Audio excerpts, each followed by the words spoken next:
listening to Divorce Happy Hour, everything you need to know about divorce in New Jersey. I'm your host, Christina Previte. John Knocklinger has the day off. Today's topic is whether to start the divorce process before versus after the holidays. And joining me today is divorce and family law attorney Robyn Ross, co-owner of Ross and Calandrillo in Mountainside, New Jersey. If you have questions for us today, you can call in at 732-545-WCTC. That's 732-545-9282. Welcome, Robyn. Hello, good morning. Thank you for joining us on this fine day. Oh, it is a fine day, nice and cloudy. Yes, I know. Well, this time of year, I just want to get on a plane and go to Florida and not come back until maybe April. That sounds like a good idea. You could absolutely broadcast from Florida, so I think you'd be fine. Yes. Yeah. Oh, that's a good idea. Yeah. I could do that. Oh, I'll have to look into that. So today's topic is very timely.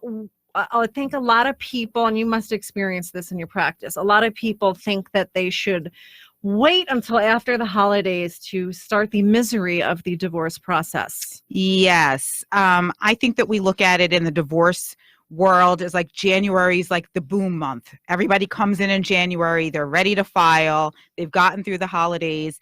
But I always look at it as why are we waiting? I think that there are pros and cons, Me right? too. Right. So, I mean, I think there are two ways to look at it. There's the financial aspect of it, does it make sense financially to wait or should you file now? And then there's the emotional, mental aspect. And you know me, Christine, I'm very touchy-feely. Like I'm all about the emotions and psychologically, what is this doing to you? So, I mean, I don't know your thoughts. I think that it makes a huge difference as to whether there are children or not. What do you think? Yes, I really think that's probably the biggest factor is if there's kids, because I did want to start out the show just by saying, I think that if you're putting it off and you're just waiting, it's just yet another excuse. And that's it. Show over, done. Conversation over. We're done. Yeah, okay, bye-bye. But I don't want to be insensitive to people listening who might be in that very situation. Right. Because I know it's not easy. It's really difficult to make that decision to get a divorce and then actually do what you need to do to take the action to do it. But I would caution people against just using it as another excuse to just postpone it. Well, right. What difference does it make if you file December 1st or January 1st? Like, think about it. Yeah, like In what's the going to be scheme different of after things. Christmas? But I mean, there are a couple of things. One, I'm usually for ripping the Band-Aid off. Yeah. Right? Like if you know something needs to happen, rip off the Band-Aid and just do it. So, when you look at the financial aspect, we know here in New Jersey that when you file a complaint for divorce, that's your cutoff, right? So financially, you may want to look at it and say, maybe it makes sense to cut everything off in December. Maybe you have a spouse that's a huge spender and you don't want to be in on that credit card debt over the holidays. That's right. So that might be a good reason to cut it off and to say, you know what, let's file this complaint now. And also one of the things that I think people don't think about is just because you filed your complaint, you took that first step, that doesn't mean you're divorced. You're not divorced like boom, right away you file a complaint and it's done. You can still do the holidays the way that you want to do the holidays. Yeah, I mean, I imagine what's going through someone's head is I don't want to be the buzzkill that ruins the holidays. I don't want to tell my husband or my wife that I want to get a divorce because it's going to put a total damper on December. And how are we going to go to, relatives' houses knowing that that we're getting a divorce? And isn't it just everything's just going to blow up?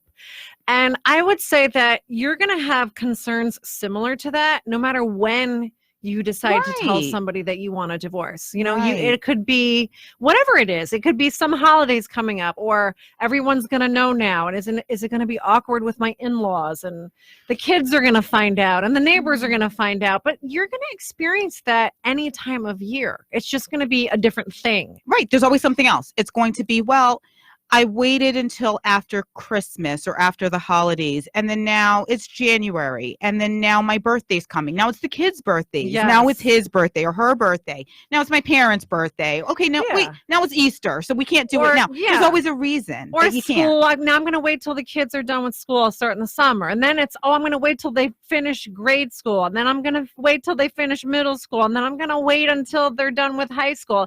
It's like starting a diet kind of.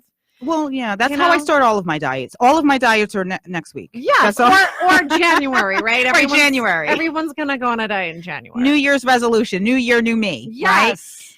I think that people look at divorce the same way. That they go, new year, new me. I'm going to get through this year. I'll get through the holidays. I want it to be normal for everyone, normal for the kids. But I have opinions about that. I think that even when there are kids, and I think that's the biggest factor. People say if there are kids, we're going to wait. I don't think kids want to be lied to. And I don't think kids are as stupid as we think they are. No. They know what's going They on. know. You know, They know. so I don't think for the most part, and granted, I've had plenty of clients that have come into me and they're blindsided by divorce. They had no idea that their spouse wanted to get a divorce. I think that's the minority. Most say people that, know. but I They always know. question that in my head. I might not question it with them, but I've had people come in and insist I had no idea. I thought we had a good marriage. I don't really understand that because there had to have been signs that something was wrong. Well, you also have to realize not everyone is as intuitive, and a lot of people don't want to know. You know, the Yeah. signs may be there Yeah. and they ignore them. You know, they say, well, we don't sleep in the same bedroom anymore, but that's because I snore. We haven't not- had sex in 10 years, but Right. that's normal, right? Right? Nobody has sex anymore, right? That's not a No. big deal. So you ignore all of these signs that maybe your marriage is spiraling a little bit and maybe you are blindsided. But I do think Yeah. that's the minority. I think for Yeah. the most part, you know. So it's not a situation where if you were to say to me, hey, I want to get a divorce right now. It's not like my Christmas is going to be ruined. I knew it was coming. I Yeah. think you kind of know. Yeah. And I also think that the kids know. I think everyone thinks that there's some sort of Oscar award-winning actress, right? Where they go, oh, the kids know nothing. They have no idea. The kids know. Yeah, they They do. absolutely know. They know something's not right between mom and dad. Right. know. And I don't think that they like being lied to. And in fact, there was actually a study that came out this year, like September, October, something like that, in some fancy pants child psychology magazine. I think the study was out of Singapore. And it talked about the effect on children of being lied to by their parents and what happens to them as adults when they have been lied to. And granted, this study was more about parental lies, like, oh, well, you know, if you don't leave the store right now, I'm going to leave you here and abandon you forever. But any What about sort of lying lie. about Santa? What's that? Santa and the Easter Bunny, they did talk about that, Oh. about lying about Santa and the Easter Bunny. And they said that those were mood-based lies as opposed to lies to get them to do something like that. I'm not a psychologist, yeah. so I don't know. It was a lot of mumbo jumbo to me. But what they did say is that if you lie to kids as kids, they're more likely as adults to lie. They're more likely to exhibit bad behaviors, rule-breaking behaviors. Somebody even said become psychopaths. I don't think psychopaths were a thing anymore. I thought that was replaced, but whatever. I don't know. So you don't want your kid to be a psychopath. Get divorced. Yeah. That's my That's my it. advice. We're done. Right, End of show. You don't want your kid to be a psychopath. Get divorced. But I guess what I'm saying is, if you're trying to put on this performance for your kids and they know they're being lied to because they're not stupid, Yeah. they know that something's off. I think that it actually is a detriment to them. And I think that it's better to be honest with yourself that, hey, this marriage is over. With your kids, mommy and daddy are not going to be married anymore, or mommy and mommy, or daddy and daddy, whatever your makeup is, we're not going to be married anymore. And this is how we're going to go forward. This Yeah. is what it's going to be. Well, the other thing too is even if you acknowledge to your spouse that you want to get a divorce, you don't have to tell the kids the same day. You know, I mean, you can wait until after Christmas or, whatever your holiday is. You can wait until after the holidays to tell the kids. and I think that you know your kids better than we know your Yeah, kids, right? absolutely. Like, you know, if it's going to ruin their holiday, or if they're the kind of child that says, look, be square with me. Let me know what's going on. I know that you guys have been in this situation for a while, and, just shoot it to me straight. Yeah. All right, well, this is what we're going to do, and it's not happening right now, but this is what's going to happen. I don't know that that's necessarily going to ruin the holiday. I don't look at it that way. I agree. I agree with you. And I also think, it's a lot of I think, this is all my opinion, but I also think that from a perspective of just being a person and being in touch with what you need and who you are, again, it's like you said, the waiting makes everything worse. I would feel like the waiting would be excruciating. Oh my God. Like, you know that you want to do it, right? You know that you want to file for divorce. You know that the marriage is over in your mind. And now you're saying, well, I'm going to wait another month. I'll do it in January. You know, there's not really a reason for it. And Well, the other thing people could do is they could go to their lawyer now. yeah, Because it's not like you go to your lawyer one day and then, bam, we're filing a complaint the same day. There's preparation involved. of course. You have to gather documents. You and your attorney need to talk about whether there's some need to file a complaint right away Mhm. or to wait, and just engage in planning about how you're going to start the process. And that takes a little bit of time, a couple of weeks, I would say. It does. And I think that, once you do speak to an attorney, you'll have a better idea of what works for your situation. I know that there are definitely times where I've said to my client, I don't think you should file right now. I think you should wait. You know? Yeah. And maybe that's just because I'm a slimy attorney. But for example, Blood sucking. I prefer blood sucking. Yeah. No, I can deal with that. I'm good with blood sucking. But I think that, if I have a client come in, for example, and we know that in New Jersey, there's this 20-year cutoff, right, for open durational. Yeah. And I know they're at 19 years and 11 months. 10 months, yeah. I go, why don't you hold off till February? Yeah. Why don't you file at the 20 years? I mean, there might be a reason to wait if legally it's going to make some sort of profound difference. But I think other than that, I mean, you can't even look at it from a tax benefit. What benefit are you getting? So you file a complaint in December versus filing let me wait until January. It doesn't make a difference for taxes. I don't know the mindset of financially, I'm going to do it in January unless, I said, I'm having a hard time seeing what the real benefit would be to someone who's having that dialogue in their head to waiting, other than to just put off something that's unpleasant. And if anybody has any comments about that, we welcome a phone call, 732-545-9282. I want to hear why do people put it off? Is there some legitimate reason other than I just want to put off something that's unpleasant? I would like to hear that too. I think that what people tend to say are kids. Every time I ask this question and I say, why would you want to wait? I want to wait for the kids. And I'm going to quote this. It's so funny. I was at my sister's house over the weekend for Thanksgiving. And I'm not a fan of all of these like Infinity War movies. I don't know if you've ever seen them. I don't even know what that is. Like I think Thanos and all, whatever. I don't know what this is. So anyway, my brother-in-law keeps saying this quote because I guess it resounded with him. And at one point in Infinity Wars, or is it War? I don't know. Somebody can correct me on that. Thanos said, dread it, run from it. Destiny arrives all the same. Right? Mm. And I'm like, but that's the same with divorce, right? Yeah. You can dread it. You can run from it. But if that's what's going to happen, it's coming. So what difference does it make if it comes in December or if it comes in January? Well, I mean, I think maybe the people who have this other inner dialogue, maybe this is more applicable to them.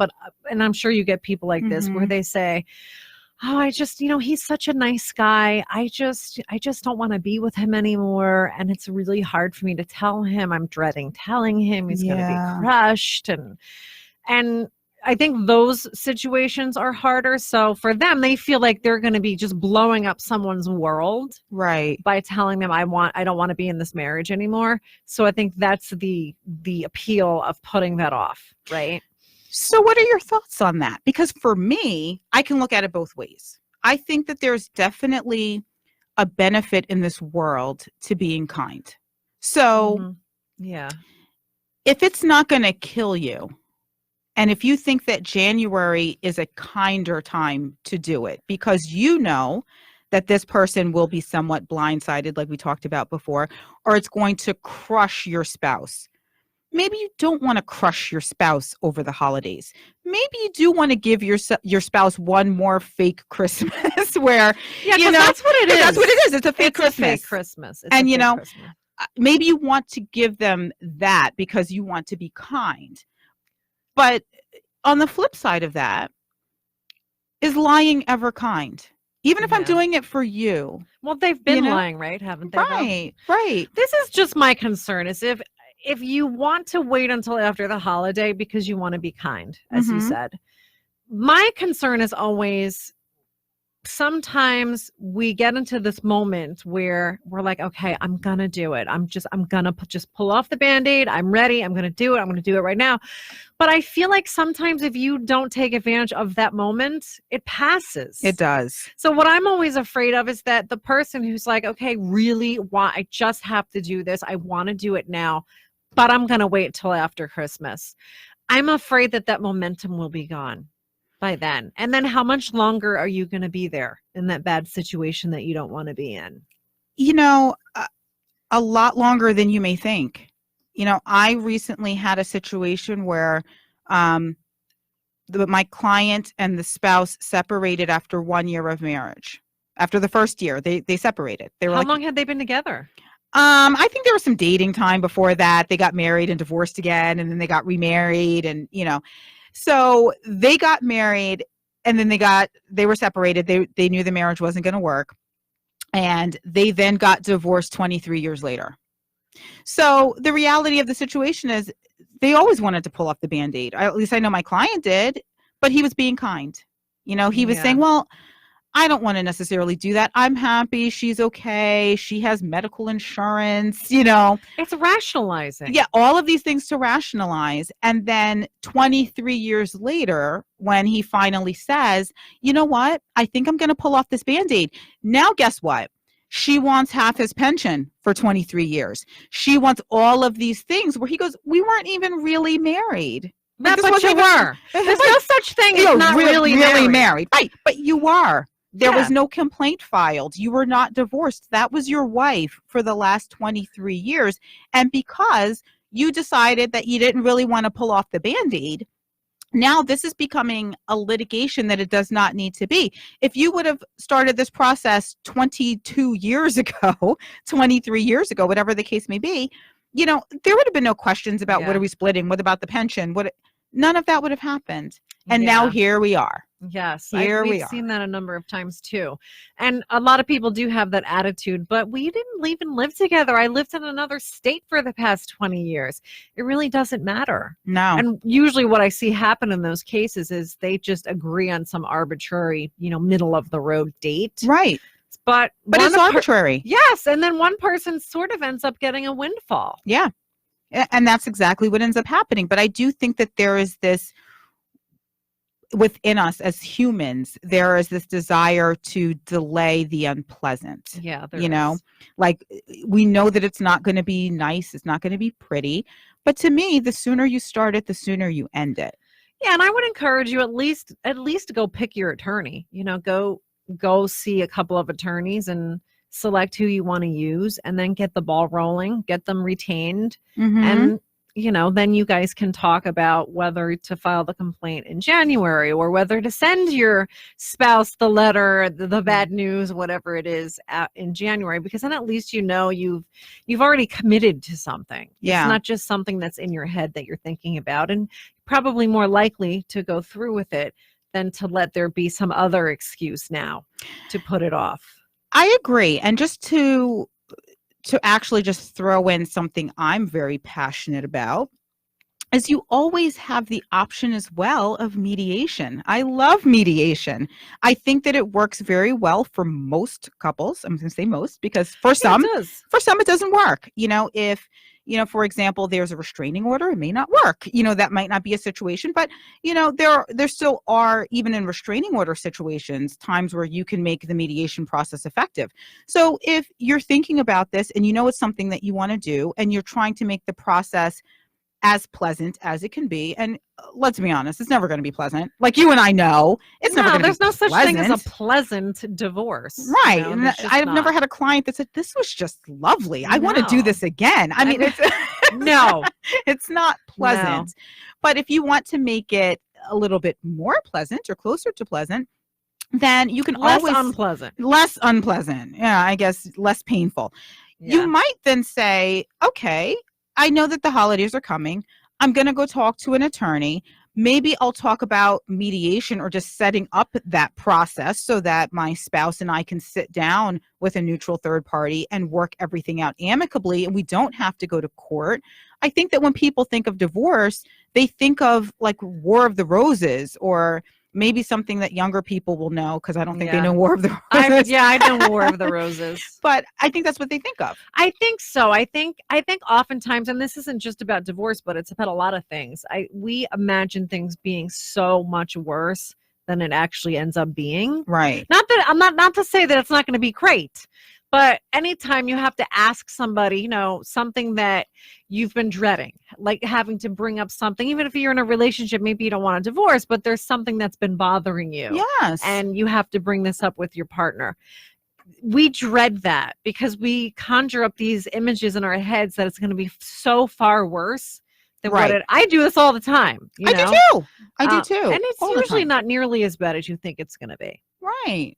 Like, I mean, like, for example, like I may say, I really want to talk to my boyfriend about his dishwashing habits. And I think, it's going to be a big fight. It's going to be a big fight about the dishes. And you have to rinse the dishes and then put them in the dishwasher. You can't just throw them in the dishwasher. Like, but in my head, this is going to be such an unpleasant thing. And in reality, it might just be like, hey, this is what you need to do with the dishes. And he goes, all right. Yes, because I have the same situation. I've had a boyfriend for 10 years, and I dread things like that because I think it's going to turn into some kind of argument, or he's going to say no, and then I'm going to have to lay a smack down. But usually that's not what happens. Usually he just goes, okay. And then I'm like, why did I dread that? Why didn't I say something sooner about that? Why did I not want to have this conversation? And in reality, even a divorce conversation of this marriage is no longer working for me. And we need to do something about that. Whether it's we go to mediation and we try to work on this amicably, and it doesn't have to be this crazy battle, or maybe we do need to go to court because there are things that we don't agree on. I don't think it's as dreadful as you think it's going to be. No, and that's not to say it's going to be fun, but no, I think whatever you conjure up in your head, it's far worse. I have to tell you though, so kind of an aside, I never understand when people come to me and they're simultaneously still going to marriage counseling. Well, I think that it's not a horrible idea. Okay. So in my mind, whenever I have a client come to me, I always ask them if they've tried counseling.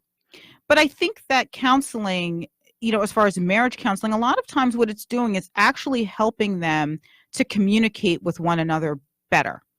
And it may not mean that their marriage can be saved, but if they continue to go to counseling and work on their communication, that may actually help the divorce process because they know how to actually speak to each other, especially when it comes to the kids. I mean, to me, take marriage counseling and then maybe just fuse that into co-parenting counseling. I don't know how you feel about co-parenting counseling. No, I love the idea of that. I think that most of the time, if people are getting divorced, it's probably because there's been a severe lack of communication for a really long time. Right. And I think by the time people actually go to counseling, it's too late.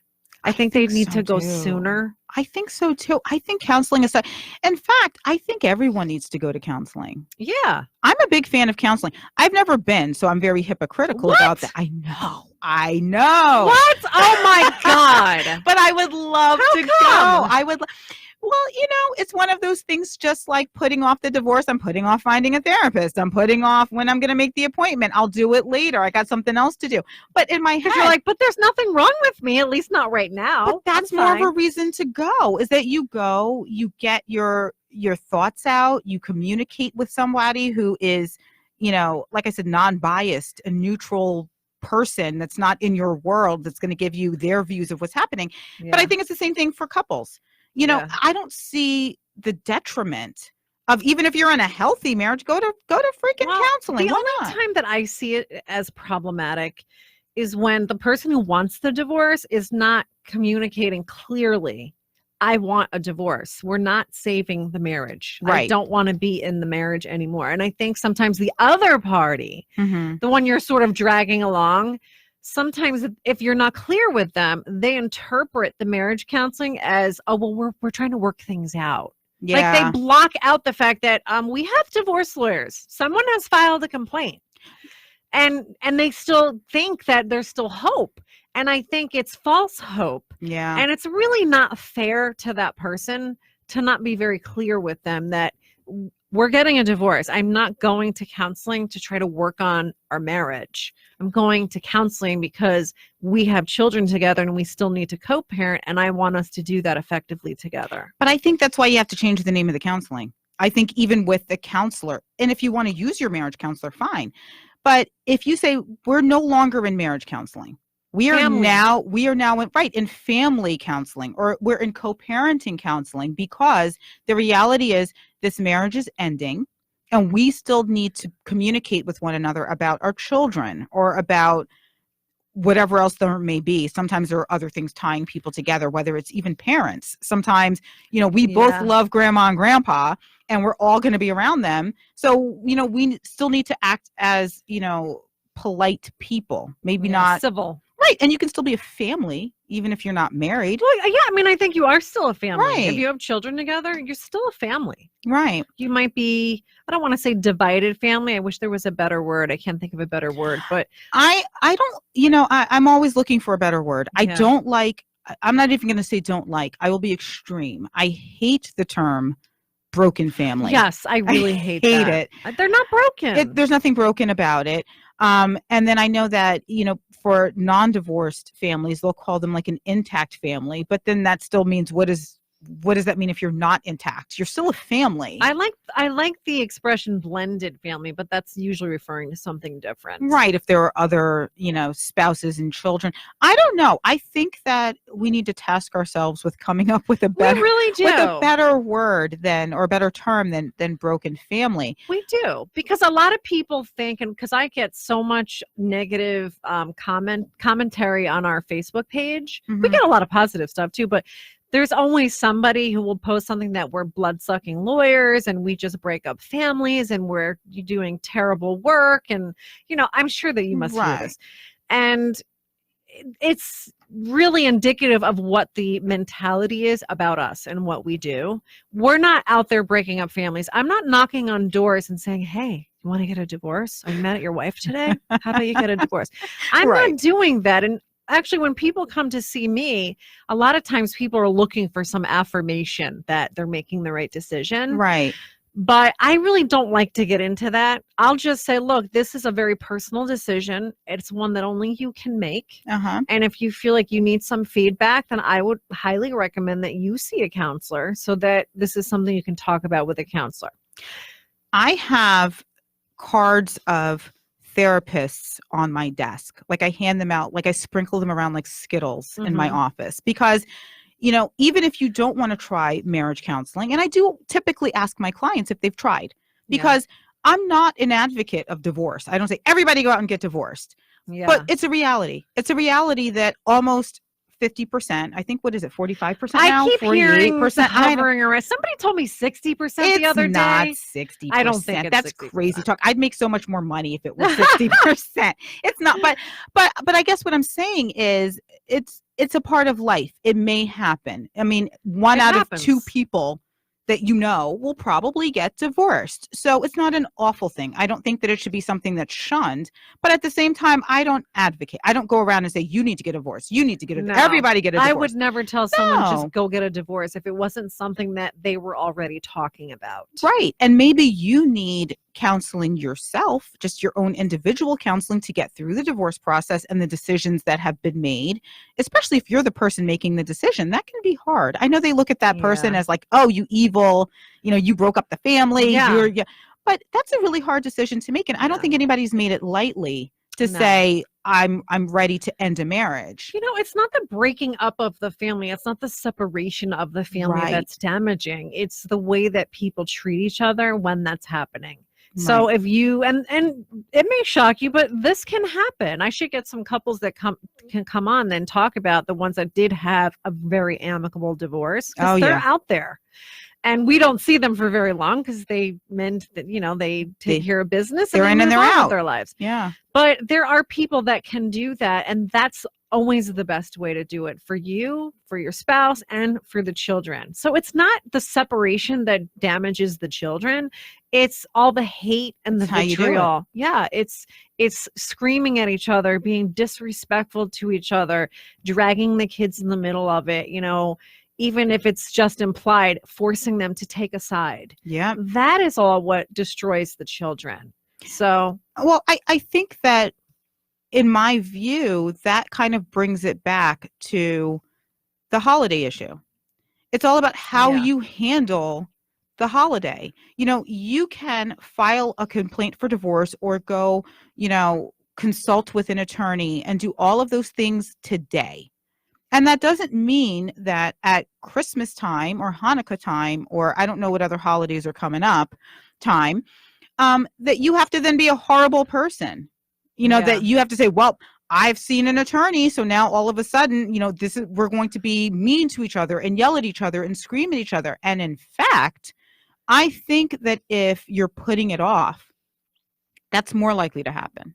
Because holidays are stressful anyway. You'll at least be miserable. Right. You're going to be miserable. Holidays are stressful. The one time that, your husband forgets to water the Christmas tree, all of a sudden you're throwing things at him because you're thinking to yourself, I hate you so much and I just want this to be over, and you can't even water a freaking tree. And then it becomes World War III. Yeah. As opposed to just being honest and saying, we both know this isn't working. Let's get through the holiday. Let's be kind to each other. Let's keep the children in mind. And come January, we'll continue this process. Yeah. So, we've been talking just sort of abstractly, but what are some specific reasons that we might tell someone we'll go on the other side now, to wait? Why would we tell them to do that?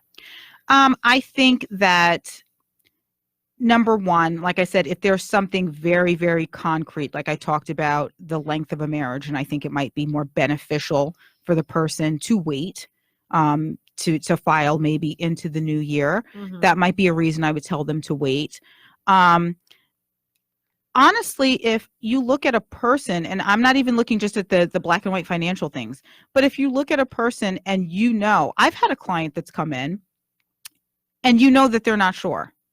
Yeah. Hasn't that happened to you? Yeah. Where they come in and they're saying, look, I want some information about divorce, and I feel like I need to do this and I need to file. And, you can just tell that they're on the fence, that they're not sure that this is what they want to do. And not because they don't want to hurt the other person's feelings, just for themselves, they're not sure this is what they want to do. I'll tell them to wait. I'll tell those people to go to counseling. Right. Yourself, not even marriage counseling. Yes, you go. Just if your spouse won't go, then go, because you need to flesh out why you want a divorce. Right? Do you really want one? And I have posed the question to many people who seem like they're on the fence. If your spouse could, fix the three things that you just complained about, would you still want to be with them?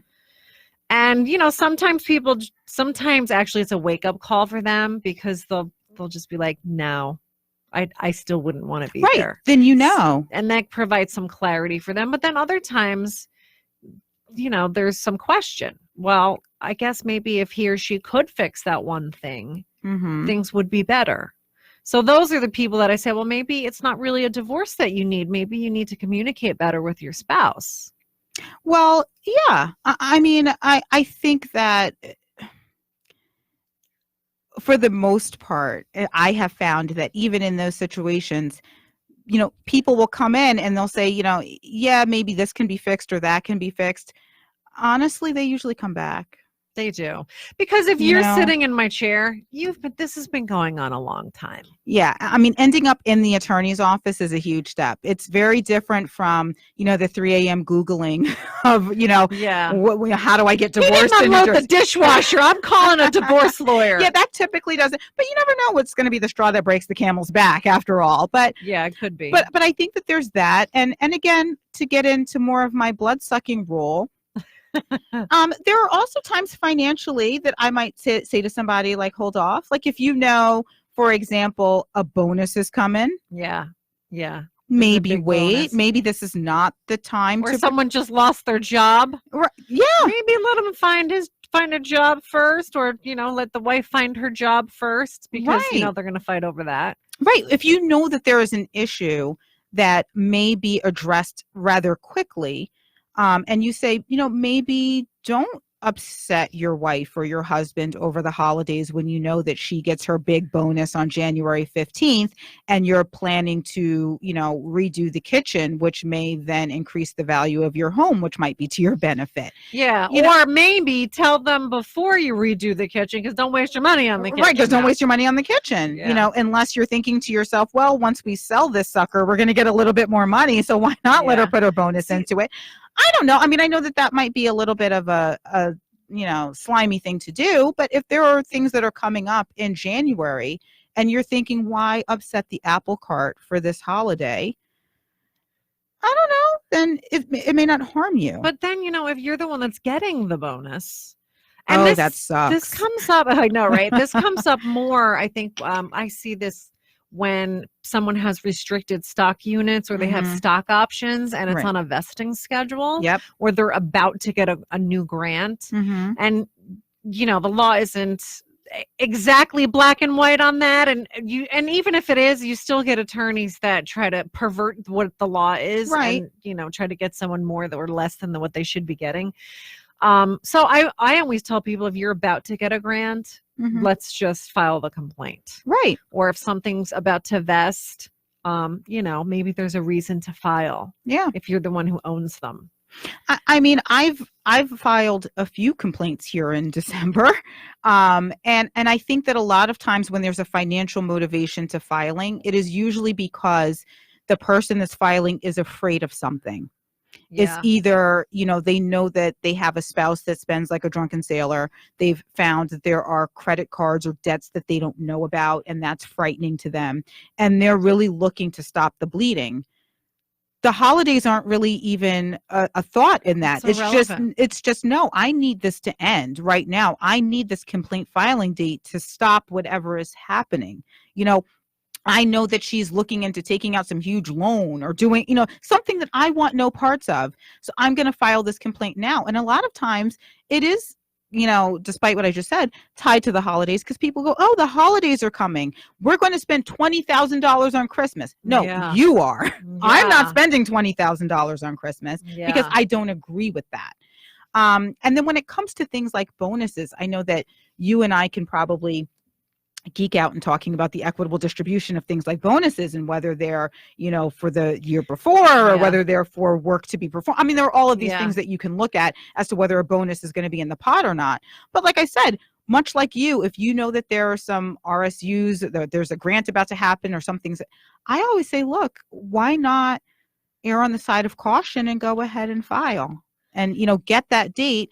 And we can argue about the nuances later, but at least you have the date. Well, the other thing that could be a little tricky too is that, you can file the complaint and not serve it immediately. And nobody knows. Yes, I know. So when you actually file a complaint, that's really what initiates a divorce proceeding with the court system.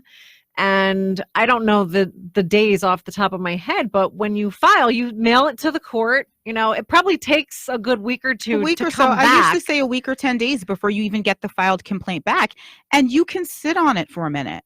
Yeah. So the reality is that you're not going to even get notification from the court until 4 months later that they're dismissing your complaint for lack of prosecution. So you can sit on it for 4 months if you want. Yeah, I mean, really 6.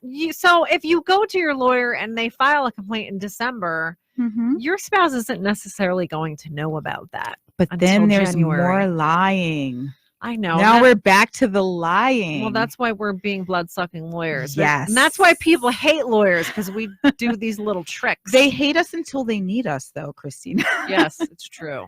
They hate us until they need us. It's like a really complicated game of chess, and they don't know the rules. We know the rules. So that's where the blood-sucking comes in.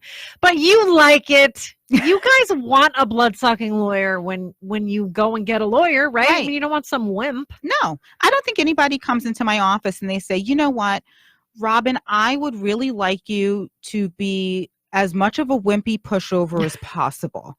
I have never had that client that they go, I don't want you to protect me at all. I don't want you to tell me what the law is and give me advice as to how I should proceed in accordance with the law. Look, I don't tell people to hide money or do anything, crazy like that. But if I can say to you, you know what, it might benefit you to file this complaint now for your financial benefits, and then we can serve it on January 3rd or 15th or February 1st, or maybe Valentine's Day if you really want to be evil about it. I've served complaints on Valentine's Day. But I'm sure I've done that on birthdays and anniversaries, only because somebody specifically asked me to do that. But I mean, what difference does I it don't make? try to twist the knife on purpose. No, I don't think that you should try to twist the knife on purpose. But I think that there are specific reasons why, you might want to wait, and there are specific reasons why not. But I really think that if you were to ask me gut reaction, if somebody says, hey, Robyn, should I wait till after the holidays? I say, for what? Yeah. Unless you can give me a very because specific they want to be nice. reason. Right. I mean, we're programmed from birth to be nice and to be polite. Right. So there's no nice way to tell somebody that you don't want to be in the marriage anymore, because the message that you don't want to be there anymore is what's hurtful to them. Right. And I don't think that there's ever going to be a perfect time to deliver that message. No, there's not. Whether it's, I understand that doing it on Christmas morning may not be ideal. No, I wouldn't recommend that. I wouldn't recommend that. Let's not do it Christmas morning. Well, open up a present, here you go. Here's a set of house keys to my new apartment. I don't know. Oh, here's a new picture of me with my new boyfriend. Right. I don't know that that's the way to go about it. But at the same time, there is really, that might actually be the most horrible time. But I don't think there's a good time. I don't think there's ever this is the perfect time to tell my spouse I don't want to be with them anymore. It's sort of like having kids. Everybody agrees that there's really no perfect time to have kids, right? There's no perfect time to get a divorce. Yeah. There's just not. Some people might say, well, it's after the kids graduate college, because then it's all done and it's all about the kids. I have to say, though, I have never once anybody who ever said that they were married much longer than they really wanted to be because of the kids. Mm-hmm. I've never had any of those people say that it was worth it. It's not. Every single one has said, I thought I was staying for the kids, but I realize now in hindsight that wasn't the best decision. It's very funny to me.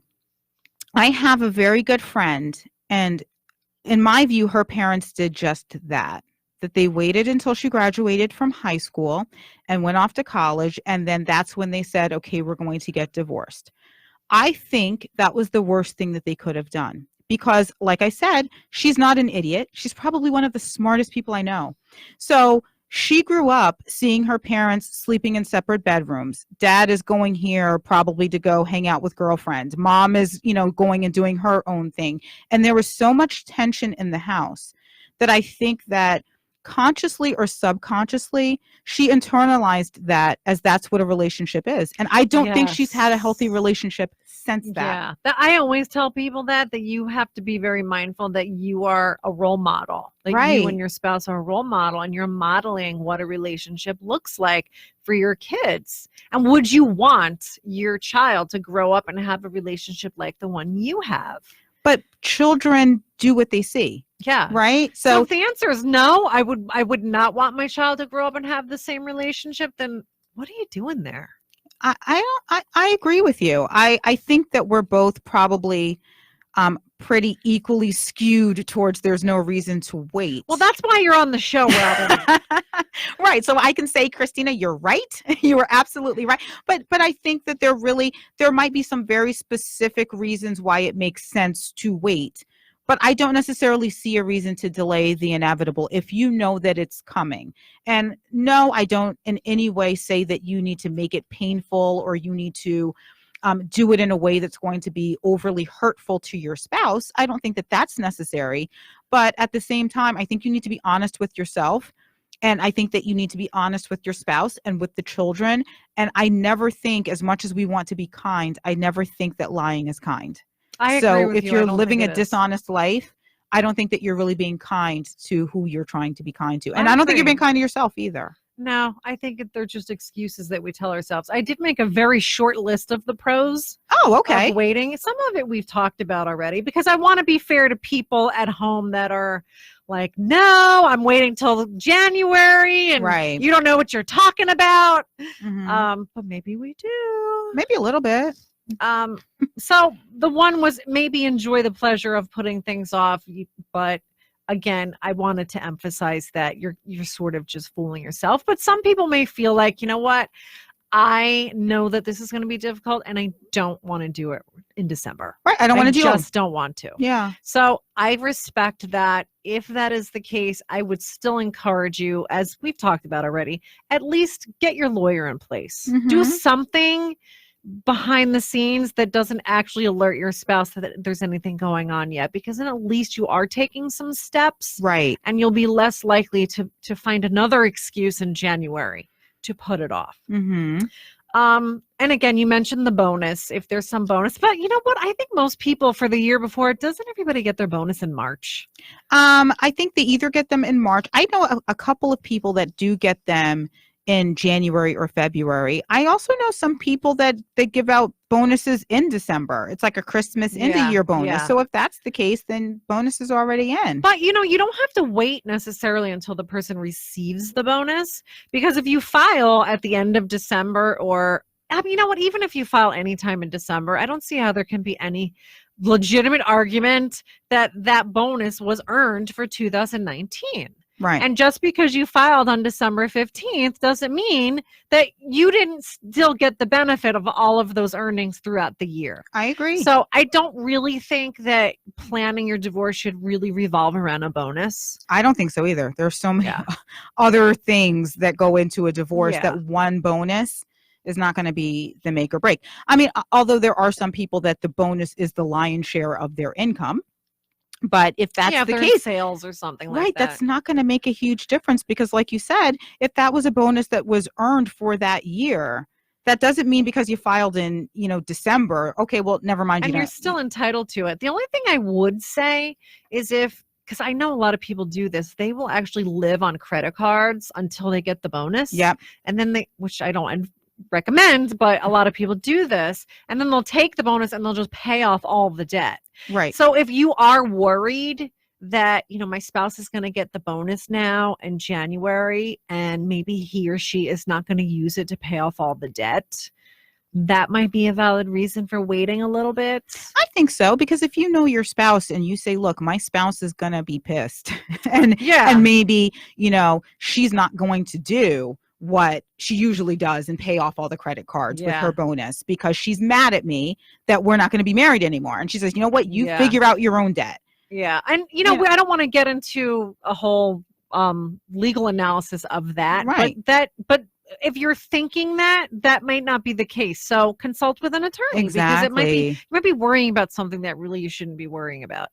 The other reason that I could possibly think of is that if you know that your spouse is going to be very bitter, and you would prefer that your children not know, and you're worried that that spouse will tell the children to be spiteful, and you really don't want the kids to know during December, then I could see that perhaps as a legitimate reason to wait. I mean, also, if you're looking at it as a situation of maybe you have older children, I mean, I'm thinking of hypotheticals at this point, but maybe you have older children that are here visiting from college and you know that they're going to go back in January, and you would rather drop that bomb when the kids aren't in the house and it's just the two of you and you can flesh out the emotions of it with the children not being present to, see mom or dad upset. That might be a reason too. I mean, like I said, the reality is you're going to know your life and the specifics of your life much better. But if you do go and speak to an attorney and you say, this is what I'm afraid of, I think the reality is that, yes, we are, we're into the black and white, but we are counselors in a way. Yes. If I have a client that comes to me and says, these are my fears as far as a divorce, I can talk to them about ways to mitigate those fears. So if you're afraid that your spouse is going to blow up and I don't want the kids seeing that, then we can say, well, let's strategize a way to make sure that happens when the kids aren't around. I agree. So I think the moral of this story, if you take nothing else from this, Get an attorney. yes, if you want to, if you're grappling with, do I do it now? Should I just wait? I'll just wait until after Christmas. You don't have to wait to get your attorney now, or at least consult with somebody, because a lot of the stuff that you're assuming, it may not actually be true. Right. And if that is your question, going in and speaking to an attorney, even if just to say, do you think that I should file now or file later? We could go through the pros and cons with you of before or after holidays, the way that we have here on this show, but you can do it in the privacy of an attorney's office. You can air out all of your concerns of why it is that you want to wait. Maybe it's a situation of, I have parents that are very old and this may be their last holiday, and I would prefer to not have this, kind of as a blanket over things. Let's just get through the holiday and then we can do it in January. And like I said, if I can't think of some sort of hard line, reason why you need to file now, if emotionally that's better for you and you think that's better for your family, you always have to do what you think is better for everyone else, or for yourself and for your kids. No, I feel that. So, but we haven't gotten anybody calling in saying that we're blood-sucking lawyers and that we're just trying to encourage people to, get a divorce right away. Well, I mean, check your Facebook page, I'm sure. I'm sure it's there somewhere. I'm sure somewhere we've gotten a blood-sucking lawyer comment, but it is very interesting. I think people have their own reasons, and at the end of the day, your reasons are yours, and there's nothing wrong with what you decide to do. I just think that, you have to be very honest with yourself about your motivation. And if your motivation is delay, yes, don't delay. If your motivation is something concrete where you say my motivation is A, B, and C that I can point to, I think that's a completely different scenario. I agree. You have to be honest with yourself. I think that's key. Because we could have this show, we could just run this as a loop, and we could do this at different times of year. We could have, like you said earlier, we could have whether to file your complaint before or after Easter, or before or after your anniversary, or before or after the summer, or before and after this or that. This dialogue is always the same. Right. It really is. It's, do I need to continue to put it off longer? I actually had a client once that was very, very adamant that the complaint be filed on the anniversary date. Like, I don't know if it was just an issue of maybe he had OCD. I think so. Like in my head, I think that it was just like, I need the number. marriage to be exactly 10 years, not 10 years in a day, not 10 years, and it really wasn't anything, weird. It wasn't like a military thing, like we need 10 years. It wasn't that, but it was really just like, I want it to be this even thing. So maybe that's a pro. Look, I found a pro. Maybe that's a pro for filing in January. You want it to be right at the beginning of the year. Well, you can't file on January 1st. Sure because can't. The courts are closed, but you could file on January 2nd. So, Robyn, thank you so much for participating today. Thank you for having me. What I will say is I'm slightly disappointed that this is Divorce Happy Hour and there's not one cocktail in this room. Well, let me tell you. I know it's 10 a.m. Well, almost 11, but I mean, come on. I used to bring bottles of wine because I used to record the show and now we go live. And I used to bring bottles of wine when I would do it later in the day. But I was told by the powers that be here at WCTC that I was not permitted to drink while on duty. And I think there's just no fun. That probably makes sense, though. So, Robyn, we have a couple minutes. Tell us how we can reach you if anybody would like to inquire further about your services. Sure. Well, I can be reached. You can go to my firm's website, www.rcfamilylawyers.com. I can be reached there. Or you can always find me on Instagram. Robyn E. Ross, ESQ is my handle. I'm very bad with these handles. On Twitter, RER. I think ESQ1, something like that. Just look up Robyn Ross Esquire, and it's ROBYN. Yes, the correct way to spell it. YN. And Robyn actually does a wonderful exercise. I don't know how often you do this, but she has a 60-second tip on Instagram. I love it. I do. Sometimes I go over because I tend to ramble. Yesterday, I post them every Tuesday. Yesterday was really 95 seconds, but it happens. It Okay. happens. Sometimes I have stuff to say. Yeah. Well, Robyn, you always have something to say. I've never seen you at a loss for words. No. And if you would like to reach out to me, Christina Previte, about our services, you can reach us at 732-529-6937. Our website is at centraljerseyfamilylaw.com. And we are running an incredible promotion only in December to encourage those people putting things off. To pull off the Band-Aid. Our typical retainer is $5,000, but this month only, we are offering a $4,000 retainer, but you still get credit for a $5,000 retainer. So you actually are getting $1,000 in legal services for free. So if you are interested in that, please give us a call. 732-529-6937. And thank you for listening to Divorce Happy Hour. See you next time.